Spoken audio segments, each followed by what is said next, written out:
couple other things to talk about real quick, and then we are going to terminate this chapter early and pick up number 6.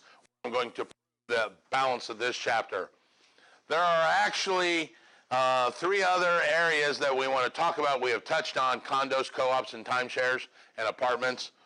And we talked about condo. A condo is when someone owns a property fee simple. What's fee simple? Owns all 5 of the rights. They own it fee simple. And they own a portion of the common area. All right, and they usually pay into, some of us look at it like an HOA or it's a condo association.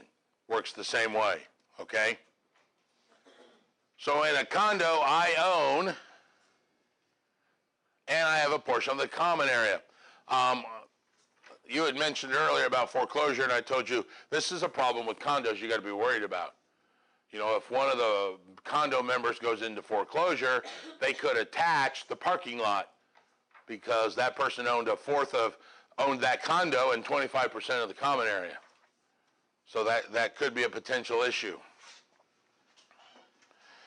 The other thing we talked about was co-op.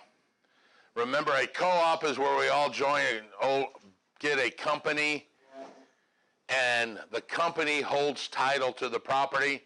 So it's owns in severalty, but I'm a proportional owner of that company.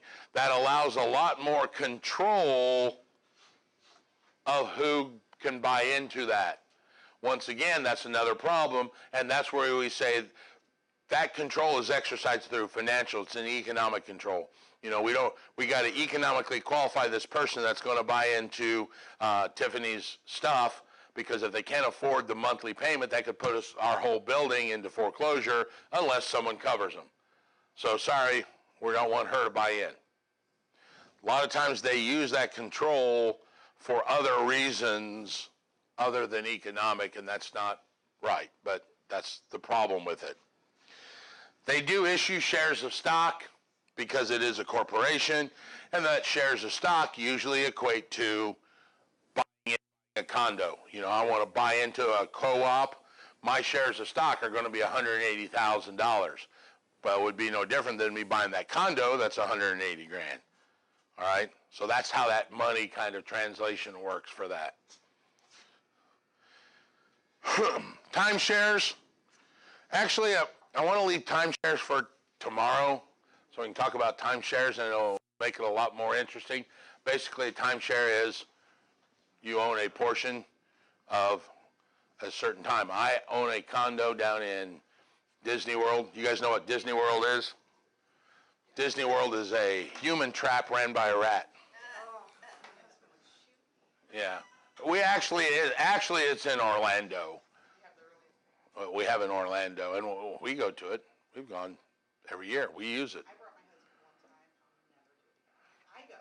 I just never go. Oh, we don't go to Disneyland. I mean, we've been to Disneyland. We go to the one in October where they have the Halloween houses. Oh, yeah, that rocks. Yeah. Any other questions about this chapter? All right. Tomorrow or Friday or Monday or whenever it is, one of my favorite chapters, land description. And either you will get land description like this, or you won't.